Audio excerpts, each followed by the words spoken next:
அன்பான நேயர்களே, காலை வணக்கம்.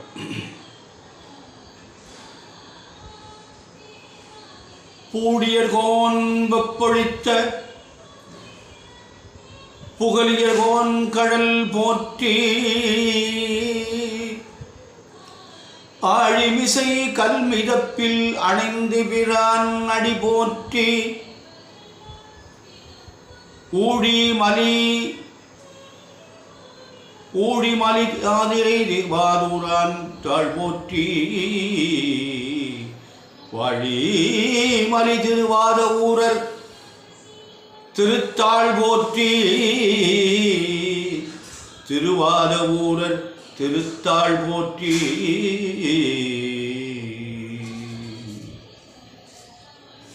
அன்பான நேயர்களே, இன்று தை மாதம் 16ஆம் நாள் புதன்கிழமை. இன்று அமாவாசை, தை அமாவாசை, எல்லாரும் கொண்டாடக்கூடிய நாள் இன்று. அது 7:20 வரை இருக்கும். பின் பிரதம உத்திராட நட்சத்திரம் காலையில் 9:25 வரை இருக்கு. பின்னாடி திருவோண நட்சத்திரம். ரெண்டுமே ஒரு மிகச்சிறந்த ஒரு நட்சத்திரம். உத்திராட நட்சத்திரமும் சிறப்பு, திருவோண நட்சத்திரம். இந்த உத்திராடம் இருக்கிற வரை அமிர்த யோகம். காலையில் 9:25 வரை அமிர்த யோகம் இருக்குது. அதுக்கப்புறம் சித்த யோகம் வருது. இந்த நாள் நல்ல நாள். பிரதம அமாவாசை இருக்குது.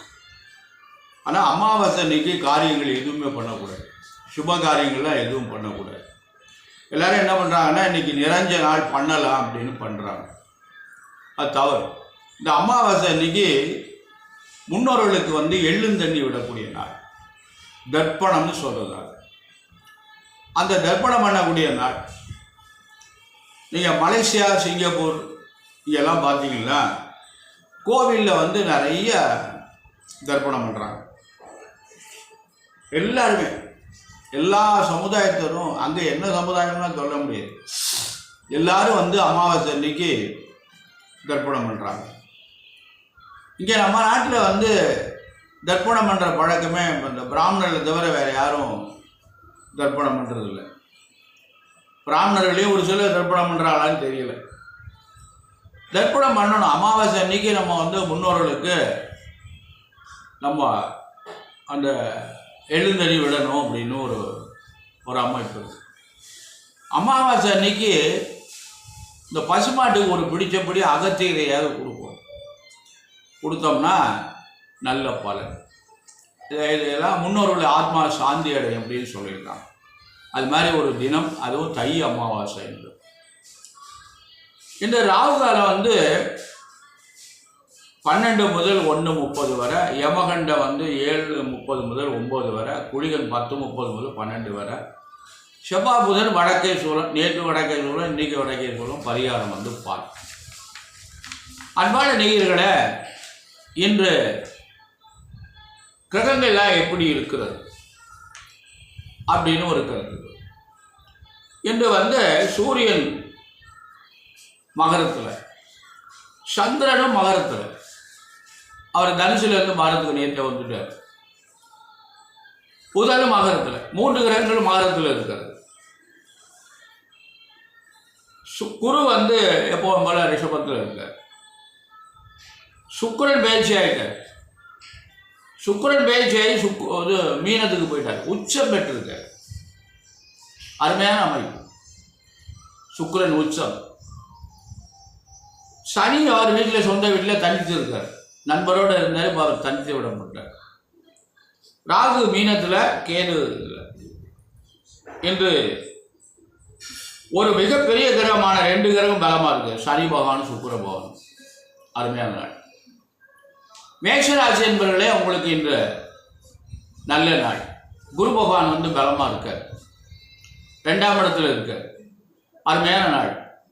நல்லதெல்லாம் நடக்கும். சனி பகவான் 11 இருக்கார். அதுவும் நல்லது. அதனால் மேஷராசி என்பவர்களே, ரொம்ப கவனமாக காய்களை நகட்டுங்க. நல்லதே நடக்கும். பொறுமையாக செய்யுங்க. அவசரப்படாதீங்க, கோவப்படாதீங்க. உங்களுக்கு நல்லது நடக்கக்கூடிய வாய்ப்பு இருக்குது. சித்திரை மாதம் 28ஆம் தேதி வரை உங்களுக்கு நேரம் நன்றாக இருக்கிறது. ரிஷபராசி என்பவர்களே உங்களுக்கு ஜென்ம குரு, அதனால் பார்த்து கவனமாக நடந்து கொள்ளுங்கள். இடமாற்றமெல்லாம் உண்டு. இடமாற்றத்தில் எத்தனையோ வகைகள் இருக்குது. வெளிநாட்டில் இருந்தால் இங்கே வரலாம், இங்கே இருந்தால் வெளிநாட்டுக்கு போகலாம். பதவி இடமாற்றம் கேட்டு இருந்தால் மாற்றி போகலாம். வீடு மாறலாம். ஒரு வீட்டில் வாடகைக்கு இருந்தால் அந்த வீடு சரியில்லைன்னா இன்னொரு வீட்டுக்கு போகலாம். இப்படியெல்லாம் எத்தனையோ இடமாற்றங்கள் இருக்குது. அது மாதிரி அந்த மாதிரி ஏற்படும், பிரச்சனைகள் ஏற்படும். கவனமாக நடந்து உங்களுக்கு நீங்கள் ரொம்ப ஜாகிரதையாக நடந்துப்பீங்க, என்றாலும் கவனமாக நடந்து கொள்ளுங்கள். அதனால் மிதுன ராசி என்பதிலே உங்களுக்கு குரு பகவான் 12ல் இருக்கார். ஆனால் உங்களுக்கு ராகு பகவான் 10ல் இருக்கார். இப்போ இன்னொரு அமைப்பு என்ன, உங்களுக்கு சுக்கிரன் 10ஆம் இடத்துக்கு வந்துட்டார். 5ஆம் அதிபதி உச்சம் பெற்றிருக்காரு. அருமையான நாள் உங்களுக்கு. குரு 10ல் இருந்தாலும் இந்த ராகு சுக்கிரன் பலமாக இருக்கார். அது உங்களுக்கு நல்லது நடக்கும். சுப விரயங்களாக நடக்கும். சுப விரயம்னா என்னங்க அப்படின்னா, இடம் வாங்குதல், வீடு கட்டுதல், கல்யாணம் பண்ணுதல், இதுதான் சுப விரயம். நகையெல்லாம் வாங்கி வச்சா முறை வந்தால் விற்றுருவோம். அதனால் அன்பான நேயர்களே, நல்லது நடக்கும். கவலைப்படாமல் தைரியமாக இருங்க, கவனமாக நடந்து கொள்ளுங்கள். கடகராசி என்பதே உங்களுக்கு இந்த அருமையான நாள். குரு பகவான் உங்களுக்கு 11ஆம் இடத்துல இருக்காரு. வேற எந்த கிரகங்களும் உங்களுக்கு பலமாக இல்லை. அதனால் உங்களுக்கு நல்ல நாள், நல்லது நடக்கும், நல்ல காரியம் நடைபெறும். நிதானமாக நடப்பீங்க, கவனமாக நடந்து கொள்ளுங்கள். சிம்மராசி என்பதிலே உங்களுக்கு குரு பகவான் சரியில்லை. குரு 10ஆம் இடத்துல இருக்காரு. கொஞ்சம் பொறுமையாக நிதானமாக நடந்து கொள்ளுங்கள், கவனமாக நடந்து கொள்ளுங்கள். கெட்ட வேறு வர்ற மாதிரி எதையும் பண்ணிடாதீங்க. உங்களுக்கு எந்த கிரகமும் பலமாக இல்லை. அதனால் ஜாக்கிரதையாக இந்த குரு பயிற்சி வரையும் ஜாக்கிரதையாக நடந்து கொள்ளுங்கள். சித்திரை மாதம் 28ஆம் தேதி குரு பயிற்சி வரை, அது வரையும் நீங்கள் கவனமாக நடந்து கொள்ளுங்கள். அன்பான கன்னிராசி என்பதில் உங்களுக்கு நல்ல நாள், அருமையான நாள். கன்னிராசி என்பவர்களுக்கு 2 கூடிய சுக்கிரன் உச்சம் பெற்றிருக்கார். குரு 9ஆம் இடத்துல இருக்கார். சனி 6ல் இருக்கார். அமோகமான நாள், நல்ல நாள், நல்ல காரியங்கள்லாம் நடைபெறும். பொறுமையானவங்க நிதானமாக நடப்பீங்க, ஜாக்கிரதையாக நடந்து கொள்ளுங்கள், நல்லதெல்லாம் நடக்கும். உங்களுக்கு தேவையான நல்ல காரியங்கள்லாம் பண்ணிக்கிருப்போம். எல்லாத்தையும் ஒரு நேரத்தில் பண்ண முடியாது. அவங்கவுங்க சூழ்நிலையை தக்கபடி, அவங்கவுங்க நிலைமைக்கு தக்கபடி, அவங்க பொருளாதார வசதிக்கு தக்கபடி நல்ல காரியங்களை பண்ணலாம். அப்படி தான் பண்ணணும். நம்ம ஓட்டுன்னு ஓடும் போது எல்லாம் சாதிச்சிடலாம், அதை பண்ணிடலாம், இதை பண்ணிங்கலாம் நடக்காது. அதெல்லாம் சும்மா என்ன சொல்கிறோம், நம்முடைய தகுதிக்கு தக்கபடி ஒரு நல்ல காரியம் அப்படின்னு ஒரு அமைப்பு. துளாராசியின் மேலே உங்களுக்கு குரு 8ல் இருக்கார், அஷ்டம குரு.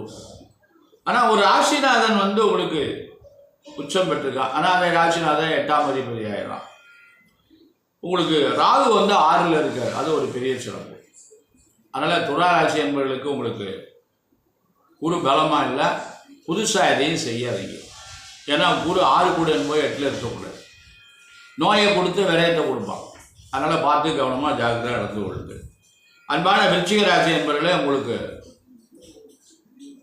குரு 7ல் இருக்கார். நல்ல காரியங்கள்லாம் நடைபெறும், கல்யாணம்லாம் நடக்கும், திருமணம் நடைபெறும், குழந்தை இல்லாத குழந்தை ஏற்படும், வீடு கட்டலாம், வெளிநாட்டுக்கு போகலாம். இப்படியெல்லாம் அது ஒரு சுப காரியங்கள்லாம் நடக்கும். தனுசு ராசி என்பதிலே உங்களுக்கு குரு பகவான் உங்களுக்கு 6ல் இருக்கார். உடல்நிலை சற்று கவனம் தேவை. உங்களுக்கு சனி பகவான் 3ல், ராகு 4ல், நல்லது நடக்கும். இருந்தாலும் உடல்நிலையிலே கவனமாக நடந்து கொள்ளுங்கள். மகர ராசி என்பதிலே உங்களுக்கு 7.5 சனி இருக்கிறது. உங்களுக்கு 5 கூட சுக்கிரன் உச்சம் பெற்றிருக்கார். ஆனால் 3ல் இருக்கார், மறைவுன்னு பேர். ஆனால் குரு 5ல் இருக்கார். அது நல்ல பலன்.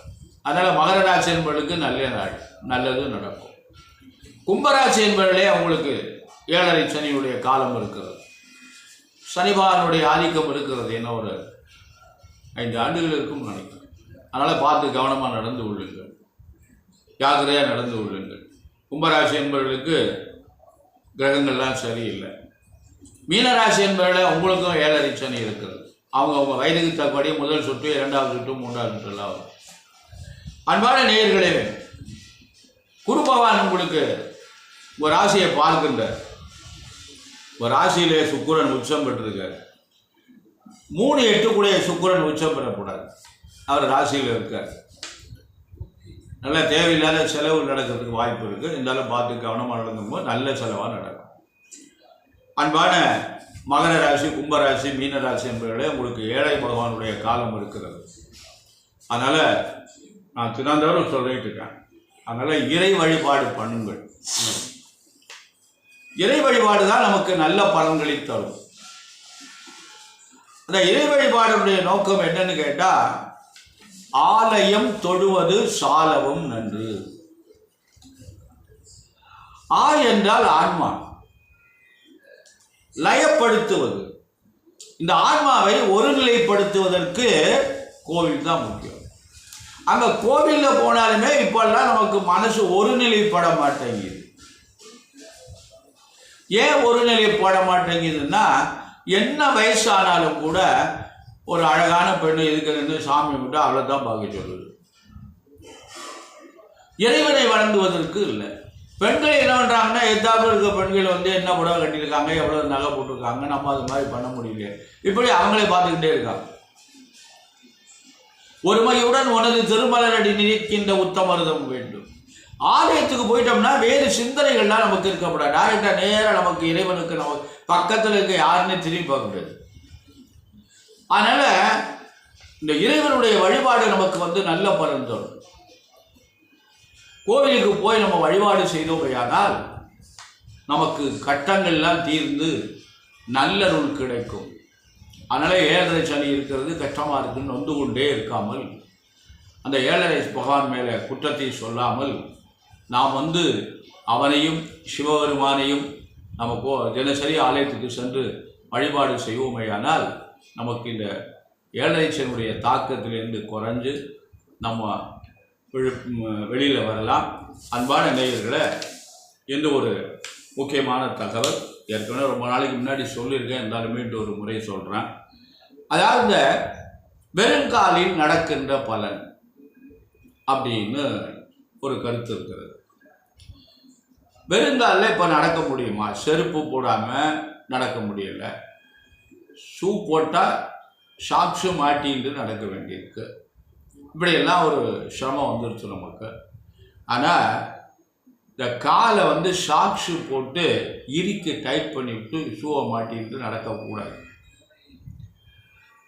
கூடுமான வரை கொஞ்சம் வெறுங்காலில் நடக்க நம்ம பழகிட்டோம்னா நமக்கு நல்லது. இப்போ சுகர் இருக்கவங்கெல்லாம் வெறுங்காலில் நடக்க முடியலை.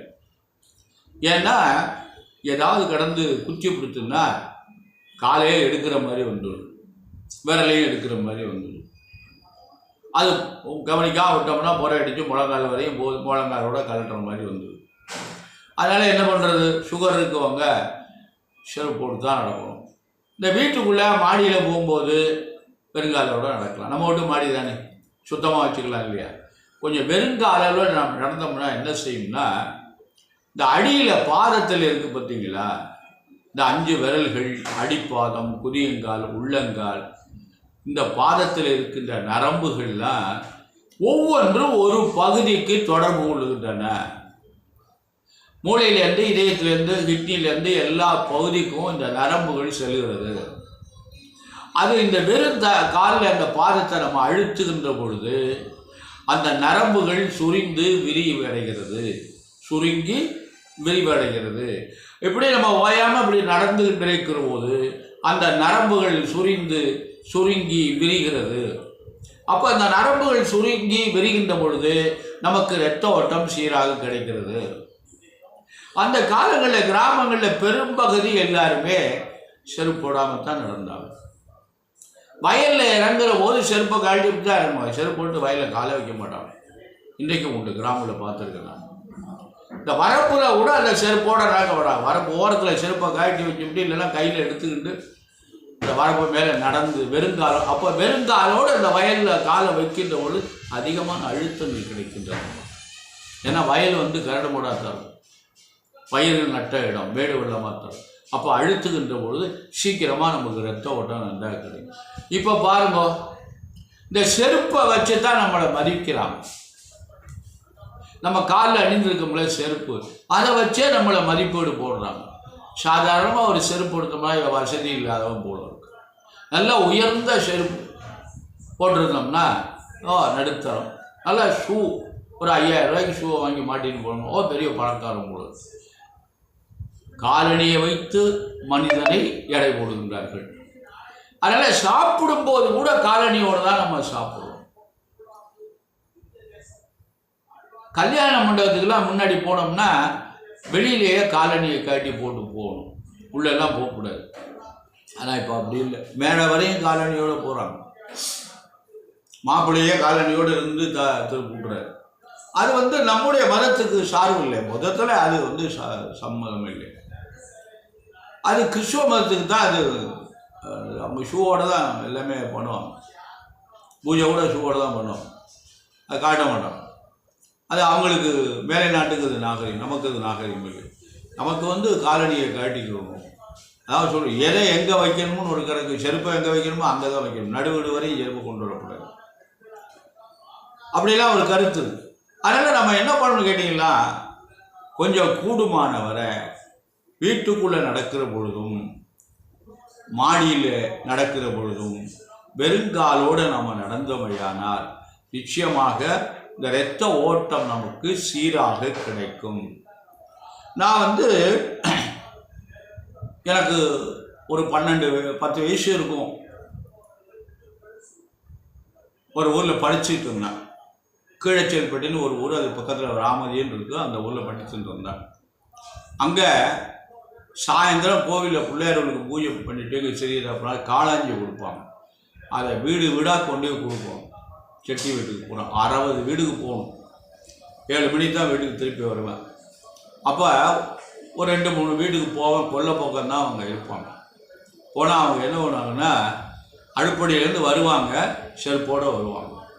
அடுப்படியை விட்டு வெளியில் இருந்தோடனே செருப்பை காட்டிட்டு வெளியில் வர்றதுக்கு ஒரு செருப்பு இருக்கும், அதை மாட்டிக்கிடுவாங்க.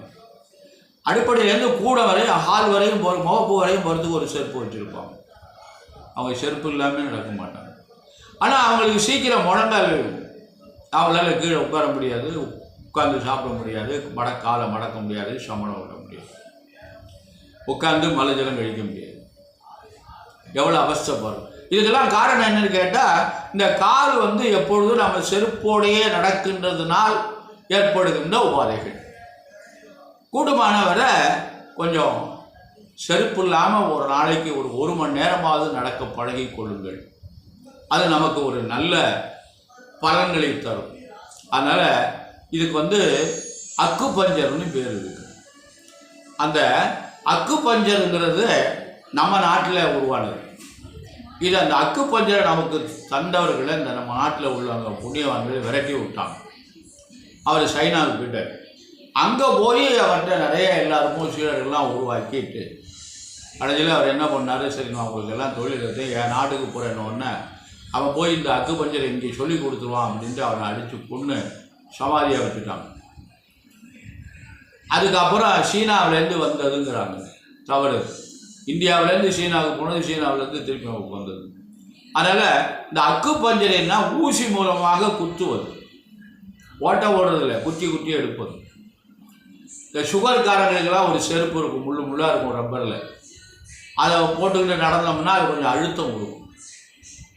அதனால் நமக்கு என்ன பண்ணுறதுன்னா, இந்த அக்கு பஞ்சர் தான் இந்த வெறுங்காலில் நடக்கின்ற முறை.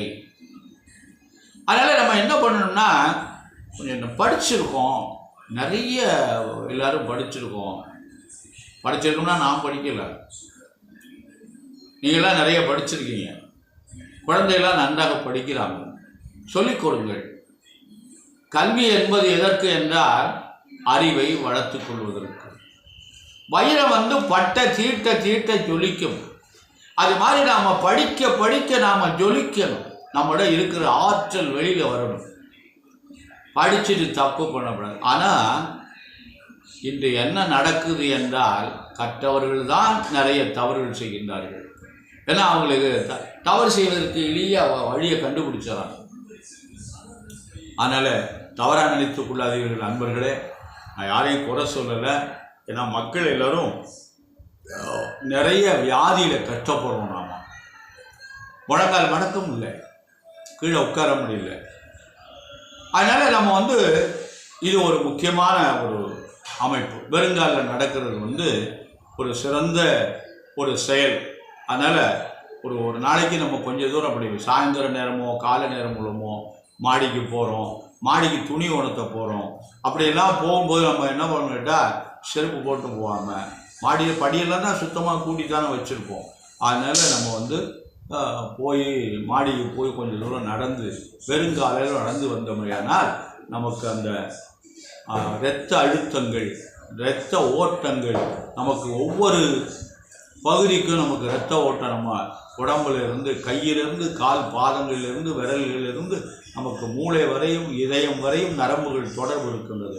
அந்த நரம்புகள் வந்து இரத்த ஓட்டம் சீராக இருந்தால்தான் நமக்கு அவயங்கள் இயங்கும். அந்த இரத்த ஓட்டம் எந்த பகுதிக்கு இந்த இரத்த ஓட்டம் இல்லையோ அந்த இதில் உறுப்புகள் நின்றுவிடும், இயங்காது. அதனால் அன்பான நேயர்களை எல்லோரும் இந்த நம்ம வெறுங்காலில் நடக்க பழகிக்கணும். நல்ல சிமெண்டு பாதையாக இருந்தால் கூட வாக்கிங் போகும் கூட நம்ம நடக்கலாம். வாக்கிங் போகும்போது அந்த பாதத்தை வந்து நம்ம ஸ்டாக்ஸை போட்டு இருக்கிட்டோம்னா நம்ம வந்து அது சுருங்கி விரியறதுக்கு வாய்ப்பு இல்லை. அதனால் கூடுமானவரை சாக்ஸு போடாமலே ஷூவை போட்டு நடக்கிறதுக்கு பார்க்கலாம். அது வந்து ஒரு நல்ல பழக்கம் அது. அதனால் கொஞ்சம் செருப்பு போட்டு நடக்கிறது ரொம்ப உத்தமம். ஷூவை போடுறத விட செருப்பு போட்டு நடக்கிற போது அழுத்தங்கள் கொடுக்கும். அது வந்து ஒரு நல்ல உயர்ந்த செருப்புகள்லாம் இருக்குது, பஞ்சு மாதிரி உள்ள செருப்புகள்லாம் இருக்குது. அந்த மாதிரி நம்ம போட்டு நடந்தோம்னால இந்த அக்கு பஞ்சர் என்பது நமக்கு ஏற்படுவதற்கு நிறைய வாய்ப்புகள் இருக்குது. நிறைய நோய்கள் எல்லாம் அக்கு பஞ்சர் மூலமாக நமக்கு நிவர்த்தி ஆகுது. அன்பான நேயர்களே, நீங்கள் எல்லோரும் நம்ம மக்கள் நாம் எல்லோரும் நலமுடன் வாழணும், நோய் இல்லாமல் வாழணும். அதனால் எனக்கு தெரிஞ்சதை ஒவ்வொரு நாளைக்கும் ஒரு முக்கியமான தகவல் நான் சொல்கிறேன். எல்லோரும் நீங்களும் சொல்லுங்க, நீங்கள் கேட்டிங்கன்னா அடுத்தவங்களுக்கு சொல்லுங்க. அதனால் நமக்கு தெரிஞ்சதை இன்னொருத்தர் சொல்லிடணும், நம்ம சொல்லாமல் இருக்கக்கூடாது. ஒரு இடத்துல ஒரு நல்ல ஒரு பள்ளிக்கூடம் இருக்குது அப்படின்னா இந்த இடத்துல நல்ல பள்ளிக்கூடம் இருக்குது, குழந்தைகள் அங்கே கொண்டு சேர்க்கலாம், நான் கொண்டு அங்கே சேர்த்துருக்கேன், என் பிள்ளை அங்கே நல்லா படிக்கிறான், நீங்களும் அங்கே கொண்டு சேருங்க அப்படின்னு பக்கத்து வீட்டில் இருக்கவங்களுக்கு சொல்லணும். ஒரு நல்ல மருத்துவர் இருக்கார், அவரை போய் பாருங்க அப்படின்னு சொல்லணும். ஒரு நல்ல ஜோதிடர் இருக்கார், அவரை போய் பாருங்க. ஒரு நல்ல தலைமை ஆசிரியர் இருக்கார், அவரை போய் பாருங்க. ஒரு நல்ல சேவை தொண்டு செய்கிற அவங்க இருக்காங்க, அவங்களை நாடு. இதெல்லாம் நம்ம வந்து நாமளாக விளம்பரம் பண்ணுறது, இது கண்டிப்பாக செய்யணும். ஆனால் இதெல்லாம் செய்கிறோமான்னா செய்யறதில்லை. நம்ம போய் பார்த்துட்டு பலன் நினைஞ்சிட்டு இருக்கோம்னா அடுத்தவங்க பார்க்குறாங்க, பார்க்காட்ட போகிறாங்க அப்படின்னு நம்ம வாழ்ந்துட்டு இருக்கோம். அந்த மாதிரிலாம் இருக்கக்கூடாது. அன்பான நேயர்களே, எல்லோரும் நலமுடன் வாழணும். நமக்கு ஜாதி மதங்கள்லாம் கிடையாது. எல்லோரும் நம்முடைய சகோதரர்கள் தான், நம்முடைய உடன் பிறந்தவர்கள் தான். எல்லோரும் நம்ம பாரத மாதாவினுடைய தாய் வயிற்று பிள்ளைகள் தான். இந்த பாரத மாதாவுடைய பிள்ளைகள் தான், அவள் வயிற்றில் பிறந்தவங்க தான் நம்ம. அதனால் ஒரு தாய் மக்கள் தான் நம்மளாம். அதனால் எல்லாரும் நலமுடன் வாழணும், பல்லாண்டு வாழணும், நோய் நொடி இல்லாமல் வாழணும், குழந்தை குட்டிகளோட நல்ல சிறப்பாக இருக்கணும். கொடிது இளமையில் வறுமை கொடிது இருக்குது பாருங்க, அது இளமையில் வரக்கூடாது. இந்த செடி வைக்கிறோம்னா அது வளர போது தினசரி தண்ணி ஊற்றணும், கிண்டி விடணும், களை ஊற்றி விடணும், நல்லா தீ விட்டு உரம் போட்டு குப்பையெல்லாம் போட்டோம்னா செடி மழைன்னு வரும். ஒரு வாரத்துக்கு ஒரு தடவை தண்ணி விட்டோம்னா சீச்சுன்னு வரும். அது மாதிரி தான் வறுமை கொடிது, இளமையில் வறுமை கொடிது. இளமையில் வந்து வறுமை வந்ததுன்னா அது வந்து கருகி போயிடும். அதனால் இந்த வறுமை என்பது உதாரணம் எல்லாத்துக்குமே சொல்லியிருக்கு. அதனால் இளமையில் வந்து வறுமை வரக்கூடாது.